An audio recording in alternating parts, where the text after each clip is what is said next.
కడుపున ఉన్న వాళ్ళు ఎవరయ్యా అంటే మా సమాజంలో దక్కలి వాళ్ళు, బయళ్ళ వాళ్ళు. కనుక వీళ్ళకన్నా కొద్దిగా పైన ఉన్నటువంటి మాదిగ వాళ్ళు, కేవలం సింధు వాళ్ళు ఉన్నారు.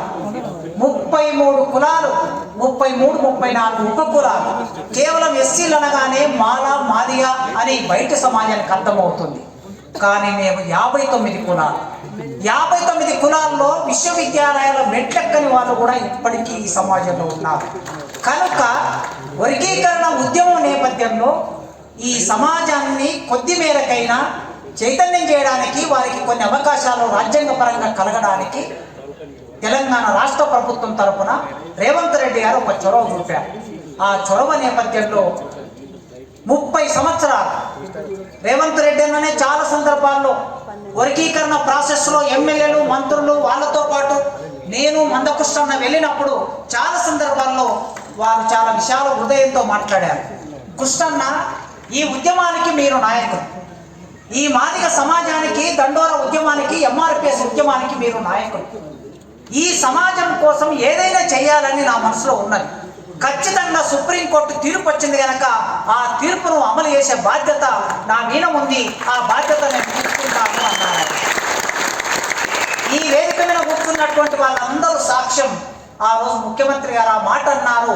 ఆ మాట చెప్పిన 3-4 నెలల్లో వర్గీకరణ సాధ్యమైంది. కనుక 30 సంవత్సరాలు కృష్ణమాదిగన్న నాయకత్వంలో ఎంఆర్పిఎస్ ఉద్యమం నడిచింది. ఆ ఎంఆర్పిఎస్ ఉద్యమం నడిచిన తర్వాత ఇవాళ వచ్చినటువంటి ఫలితాలు అందుకోవడానికి ఈ సమాజం ఇక్కడికి వచ్చింది. ఇక్కడ ఉన్న వాళ్ళలో 2000 సంవత్సరం నుంచి ఉద్యోగాలకు వచ్చిన వాళ్ళు ఎక్కువ మంది ఉంటారు, నాతో సహా. రేవంత్ అన్న, మందకృష్ణన్న నాయకత్వంలో జరిగిన వర్గీకరణ ఉద్యమం, లక్షలాది మంది ప్రజలు, మాదిగ ప్రజలు చేసిన వర్గీకరణ ఉద్యమం ఫలితంగా యూనివర్సిటీలో అసిస్టెంట్ ప్రొఫెసర్గా ఉద్యోగంలో చేరినటువంటి వాడిని నేను. ఇది నాకు చెప్పుకోవడం అనేది గర్వకారణం. ఎందుకంటే ఆ ఉద్యమం ఫలితంగా ఇక్కడ మీ ముందుండి నేను మాట్లాడుతున్నాను కనుక. ఈ నేపథ్యం నుంచి మనం చూసినప్పుడు ఎదిగినటువంటి మా ఉద్యోగస్తులు మీ ప్రభుత్వం కోసం, వివిధ రకాల ప్రభుత్వాల కోసం పనిచేస్తూ వస్తున్నారు. మేమందరం కూర్చున్నప్పుడు వాళ్ళ ఆవేదన ఒకటి ముందుకొచ్చింది. ఏదైనా ఒక ప్రభుత్వం ఉన్నప్పుడు ఉద్యోగస్తులు ఏ పార్టీ సభ్యులు కాదు. ఎవరికైనా విశ్వాసాలు ఉంటాయి, రాజకీయ విశ్వాసాలు. నాకు నా రాజకీయ విశ్వాసాలు ఉన్నాయి. ఇక్కడ కూర్చున్న వాళ్ళకి మీ రాజకీయ విశ్వాసాలు ఉన్నాయి. ఏ విశ్వాసాలున్నా ప్రభుత్వం కోసం, ప్రజల కోసం చిత్తశుద్ధిగా పనిచేసే బాధ్యత మా అందరి మీద ఉన్నది. ఆ పని మేమందరం చేస్తూ ఉంటాం.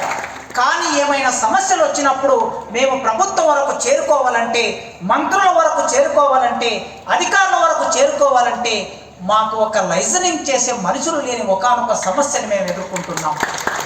అందుకే అలాంటి మీ ప్రభుత్వంలో కూడా అలాంటి సమస్య ఉండకూడదని మేము కోరుకుంటున్నాం.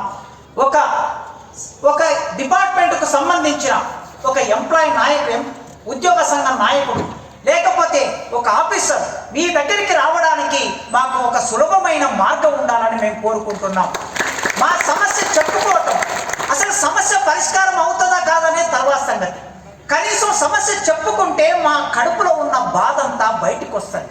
ఆ చెప్పుకునే ఒక అవకాశం ఉండాలని ఇక్కడున్న ఈ వేలాది మంది ఉద్యోగస్తులు కోరుకుంటున్నారు. ఈ క్రమంలో చిన్న చిన్న విషయాలన్నా మీరు వర్గీకరణ చేశారు. దామోదర్ సార్ వేదిక మీద ఉన్నారు, వారు ఆరోగ్య శాఖ మంత్రిగా ఉన్నారు. బుడగ సంఘం నుంచి, సింధు వాళ్ళ నుంచి, మోచి వాళ్ళ నుంచి, లేదా బయళ్ళ వాళ్ళ నుంచి ఎంతమంది డాక్టర్లు అయ్యారో సార్ దగ్గర డాటా ఉన్నది, ప్రభుత్వం దగ్గర డాటా ఉన్నది. వర్గీకరణ వల్ల సీట్లు పెరిగాయి, వర్గీకరణ వలన ఉద్యోగాలు కూడా కొన్ని వచ్చాయి. కానీ వర్గీకరణ జీవో ప్రమోషన్లకు ఇంప్లిమెంట్ కాకపోవటం మూలంగా ఇంతమంది ఈ జీవో ఇవ్వటం మూలంగా మీకు ₹1 కూడా బర్డన్ పడదు, కేవలం ప్రమోషన్కు ఉపయోగపడుతుంది. ఆ తర్వాత మా ఉద్యోగస్తులు BA డిగ్రీ చేసి, BEd చేసి టీచర్గా చేరుతారన్నా. చేరిన తర్వాత మేము MA చేసుకోవాలనిపిస్తుంది, PhD చేసుకోవాలనిపిస్తుంది. మీరు ఈ మధ్య చెప్తూ ఉన్నారు, చదువుకోండి, జ్ఞానం పొందండి.